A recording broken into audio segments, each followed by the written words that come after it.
'గుంటూరు కారం' లాంటి ఒక బిలో టు యావరేజ్ సినిమా తర్వాత తన స్టైల్‌ని మార్చి 'త్రివిక్రమ్' ఈసారి పాన్ ఇండియా లెవెల్‌లో ఒక మైథలాజికల్ మూవీ ట్రై చేస్తున్నారు ఎన్టీఆర్‌తో. ఈసారైనా 'త్రివిక్రమ్' హిట్ కొడతాడా?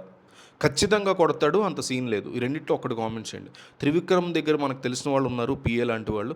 వాళ్ళ దగ్గరికి ఈ వీడియో పంపిస్తా. 'త్రివిక్రమ్' సినిమాస్ ఓపెన్ చేసి అవుతారు మీ కామెంట్స్. ప్రజలు, సినిమా ఆడియన్స్ తన గురించి ఏమనుకుంటున్నారు, తన సినిమాల గురించి ఏమనుకుంటారని ఆయన తెలుసుకుంటాడు ఈ కామెంట్ సెక్షన్ ఓపెన్ చేస్తే. కాబట్టి మిస్ అవ్వకుండా ఈ సినిమాతో 'గాడ్ ఆఫ్ వార్' అనేటువంటి ఎన్టీఆర్ సినిమాతో 'త్రివిక్రమ్' ఖచ్చితంగా హిట్ కొడతాడు. అంత సీన్ లేదు. ఈ రెండిట్లో ఒకటి మిస్ అవ్వకుండా ప్రతి ఒక్కరు కామెంట్ చేయండి. 'త్రివిక్రమ్' దర్శకత్వంలో ఎన్టీఆర్ హీరోగా రాబోతున్న 'గాడ్ ఆఫ్ వార్' చుట్టూ ఇప్పుడు టాలీవుడ్లో ఒక పెద్ద డిస్కషన్ నడుస్తుంది అని చెప్పుకోవచ్చు. ఈ సినిమా అనౌన్స్మెంట్ వచ్చినప్పటి నుంచి ఈ కథ ఏంటి, ఈ రకమైన ఇంట్రెస్ట్ అందరిలో బాగా పెరిగిపోతుంది. ఈ సినిమాకి అనిరుద్ధ్ మ్యూజిక్ ఇచ్చాడు. అయితే ఈ సినిమా కథ వెనుకున్నటువంటి అసలు పురాణ పురుషుడు ఎవరో కాదు, శివుడి యొక్క కుమారుడైన కార్తికేయుడు. మనకి వినాయకుడు లేదా అయ్యప్ప స్వామి గురించి శివుడి పిల్లలుగా తెలుసు తప్ప కార్తికేయుడి గురించి మనకు పెద్దగా తెలియదు. ఈయన్నే కుమారస్వామి అని, స్కందుడు అని, షణ్ముఖుడు అని, మురుగన్ అని ఇట్లా రకరకాల పేరుతో పిలుస్తారు. బేసిక్గా కార్తికేయుడు ఈయన పేరు. ఒకే దేవుడికి ఇన్ని పేర్లు ఉండడం వెనక, అలాగే ఆయన్ని గాడ్ ఆఫ్ వార్ అని పిలవడం వెనక ఒక పెద్ద చరిత్ర ఉందని చెప్పుకోవచ్చు. ఒక బ్రీఫ్గా చెప్తా.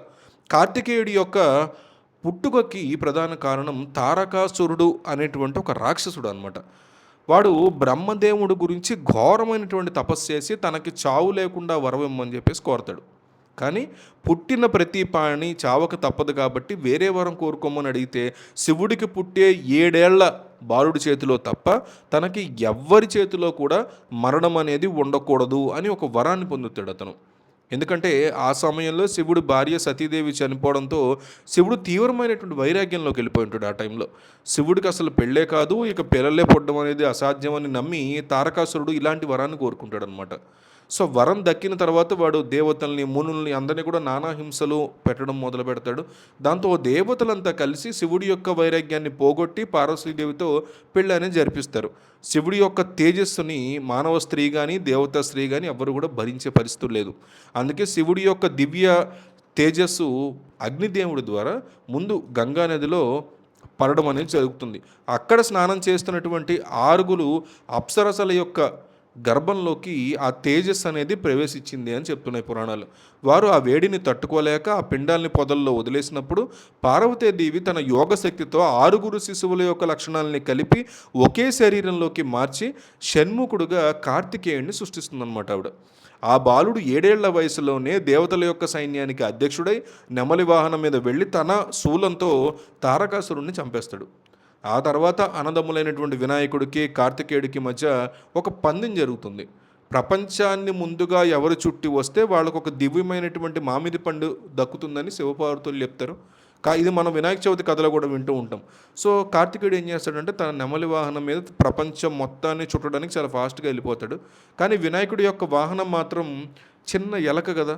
సో ఎలకతో ఫాస్ట్గా వెళ్ళాం. పికాక్ చాలా ఫాస్ట్గా వెళ్తుంది కదా నెమలి. అప్పుడు ఏం చేస్తాడంటే వినాయకుడు తల్లిదండ్రులైనటువంటి శివ పార్వతుల చుట్టూ వాళ్ళే తన ప్రపంచం ఉంటూ వాళ్ళ చుట్టూ ప్రదర్శనని చేసేసి పండు గెలుచుకుంటాడు అనమాట. సో ఈ నిర్ణయంతో కార్తికేయుడు చాలా విభేదిస్తాడు. కష్టపడి పందెంలో గెలిచిన తనకి అన్యాయం జరిగిందనే కోపంతో కైలాసాన్ని వదిలేసి భూలోకానికి వచ్చేస్తాడు. ఇదంతా వినాయక చవితి కథలో ఉంటుంది.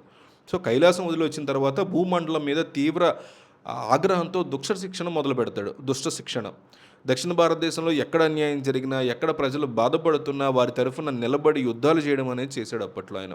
పురాణం చెప్తోంది. సో ఏ పురాణ పురుషుడు చేయనటువంటి యుద్ధాలన్నీ కూడా కార్తికేయుడు ఒక్కడే చేయడం వల్ల గాడ్ ఆఫ్ వార్ అనేటువంటి పేరు ఆయనకు వచ్చింది. అదే ఇప్పుడు వీళ్ళు అలాంటి కథని కొంచెం దాన్ని వీళ్ళకి తగ్గట్టుగా అన్వయించుకొని వీళ్ళు గాడ్ ఆఫ్ వార్ సినిమా తీయబోతున్నారు.